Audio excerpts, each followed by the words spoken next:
अस्सलाम वालेकुम। आज के हमारे लेक्चर का जो टॉपिक है वो है अमेज़न वर्चुअल असिस्टेंट। अब हम बात करेंगे अमेज़न वर्चुअल असिस्टेंट की। अमेज़न का वर्चुअल असिस्टेंट क्या क्या काम करता है और इसमें किस किस तरीके से पैसे कमाए जा सकते हैं। देखिए, मैं आपको बिल्कुल सिंपल सी बात करता हूँ कि आप एक प्लेटफॉर्म पे कोई चीज़ बेचने जाते हैं या आपने एक शॉप बनाई है और आपने वहाँ पे कुछ चीज़ें रखनी है, बेचनी है, तो आप कौन सी चीज़ें रखेंगे? आप ऐसे तो नहीं रख लेंगे कि जो आपका दिल किया वो आप उठा के ले आएंगे। आप देखेंगे कि जिस एरिया में आपकी शॉप है वहाँ पे किस चीज़ की डिमांड है, वहाँ पे लोग क्या चीज़ खरीदते हैं, वो चीज़ आप अपनी शॉप पे रखेंगे ना। तो इसी तरह हम अमेज़न पर भी वो चीज़ बेचेंगे जो लोग खरीदना चाहते हैं। तो इस चीज़ को कहते हैं प्रोडक्ट हंटिंग, कि प्रोडक्ट तलाश करना कि हमें अमेज़न पर क्या बेचना चाहिए। एक गलतफहमी लोगों को, जो बहुत बड़ी गलतफहमी है, वो ये होती है कि बच्चे ये कहते हैं या इन्वेस्टर्स, हम किसी की भी बात करें, वो ये कहते हैं जी मैं सियालकोट में रहता हूँ तो मेरे शहर में स्पोर्ट्स की प्रोडक्ट्स हैं, मैं स्पोर्ट्स की प्रोडक्ट बेचूंगा। ये बिल्कुल गलत है। आप कहते हैं जी मैं फैसलाबाद में रहता हूँ तो मैं टेक्सटाइल बेचूंगा, ये बिल्कुल गलत है। हम इस तरह नहीं बेच सकते अमेज़न पे। हमें पहले पूरी मार्केट रिसर्च करनी पड़ती है कि अमेज़न पर क्या बिकता है। हम वो बेचेंगे जो गोरे खरीदना चाहते हैं, हम वो नहीं बेचेंगे जो हमारे मुल्क या हमारे शहर में बनता है।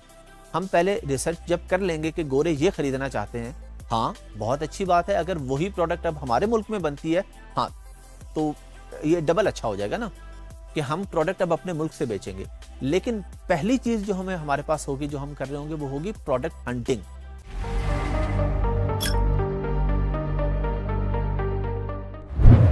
तो एज अ वर्चुअल असिस्टेंट जो आपका सबसे पहला काम होगा वो प्रोडक्ट हंटिंग हो सकता है। आपका क्लाइंट आपके पास आया, क्लाइंट ने आपको अपवर्क पे, फाइवर पे, ये हम आगे के लेक्चर में जाके डिस्कस करेंगे ना इस चीज़ों पे काम सीखने के बाद कि अब हमने अपवर्क और फाइवर पे सर्विस बेचनी कैसे है।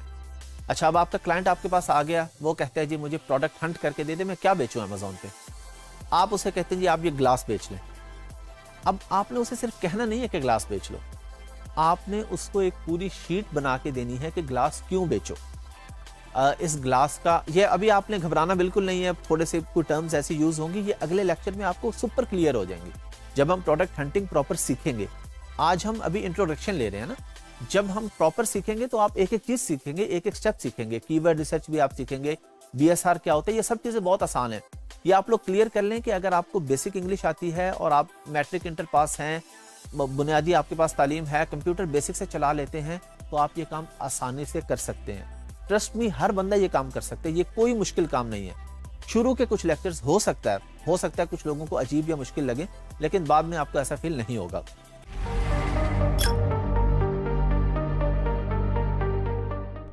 अच्छा, अब सोर्सिंग पे हम लोग नॉर्मली क्या करते हैं, alibaba.com सबसे बड़ी साइट है दुनिया की होलसेल की, उस पे जाते हैं और हम वहां से अच्छा सा सप्लायर ढूंढते हैं।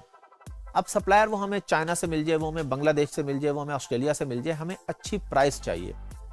अच्छी प्राइस लेके दे दी क्लाइंट को, हमें उसने $300 पे कर दिया प्रोडक्ट सोर्स करके देने का।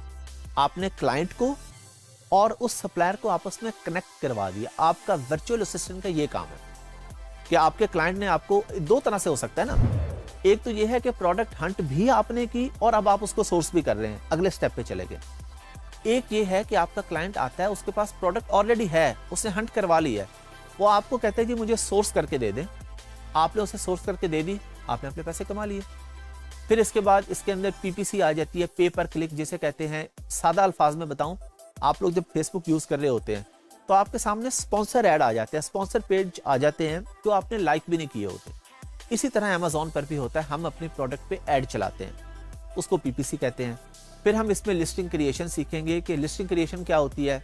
सिंपल सी बात है, आप दराज पे जाके ग्लास लिखें तो सामने जो ग्लास की तस्वीर और साथ जो लिखा आएगा ना, जो लाइनें लिखी होती हैं, उसको हम लिस्टिंग कहते हैं। उसके अंदर टाइटल होता है, फिर उसमें नीचे बुलेट पॉइंट्स होते हैं, फिर डिस्क्रिप्शन का एक बॉक्स होता है नीचे, जो उसकी खुसूसियात लिखी होती है, उसे हम कहते हैं लिस्टिंग।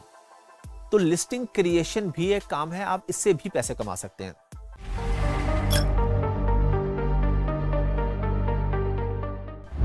फिर एक होता है लिस्टिंग ऑप्टिमाइजेशन।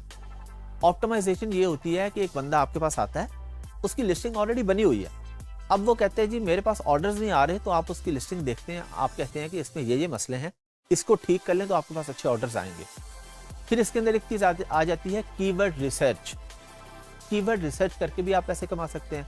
अच्छा, अब एक बुनियादी सा सवाल ये पैदा होता है, सारे बच्चे ये सवाल पूछते हैं कि जी मैंने काम सीखा, अगर मुझे पूरा काम नहीं आया तो मैं क्या करूँगा। यही मज़ा है इस कोर्स का कि आपको पूरा काम नहीं आया तो मसले की बात ही नहीं है, जितना आ गया आप उससे भी पैसे कमा सकते हैं।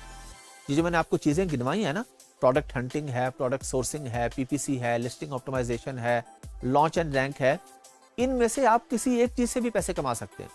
फॉर एग्जाम्पल, आप में से किसी की कम्युनिकेशन स्किल्स अच्छी हैं और वो अच्छी बातचीत कर लेता है और अच्छी बातचीत करके प्रोडक्ट की सोर्सिंग बहुत अच्छी कर लेता है, तो वो सिर्फ एक काम करके पैसे कमा सकता है। आप लोग जब फाइवर और अपवर्क पे जब अपने गिग्स बनाते हैं, बिडिंग करते हैं, तो आप वहाँ पे सिंपली लिखेंगे जी I am expert in product sourcing, तो आप सिर्फ सोर्सिंग का काम पकड़ते रहें और वहाँ से पैसे कमा लें। किसी को हंटिंग अच्छी लग जाती है, उसे हंटिंग का काम आ जाता है, तो वो सिर्फ हंटिंग करके पैसे कमा सकता है। तो इसमें इस परेशानी की बात नहीं है कि जी मुझे अगर A to Z ना आया, जो हिस्सा आपको आ गया उस हिस्से को पकड़ लें, उसमें एक्सपर्ट हो जाएं और उसी से पैसे कमाना शुरू कर दें।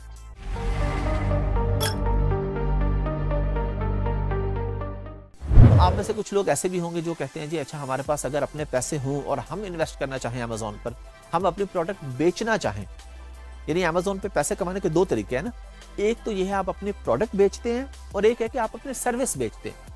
अच्छा, फर्ज करें मैं अपनी प्रोडक्ट बेच रहा हूँ और मैं बेच भी रहा हूँ काफ़ी सालों से। अब मैं अपनी प्रोडक्ट बेच रहा हूँ लेकिन मैं अपने अकाउंट खुद हैंडल नहीं करता। कितना ही अरसा हो गया मैंने अमेज़न खोल के भी नहीं देखता मैं बाज़ दफ़ा अपने अकाउंट्स, क्योंकि मेरा वर्चुअल असिस्टेंट, मेरे पास टीम है, काफ़ी सारे वर्चुअल असिस्टेंट है, वो ये काम देखते हैं।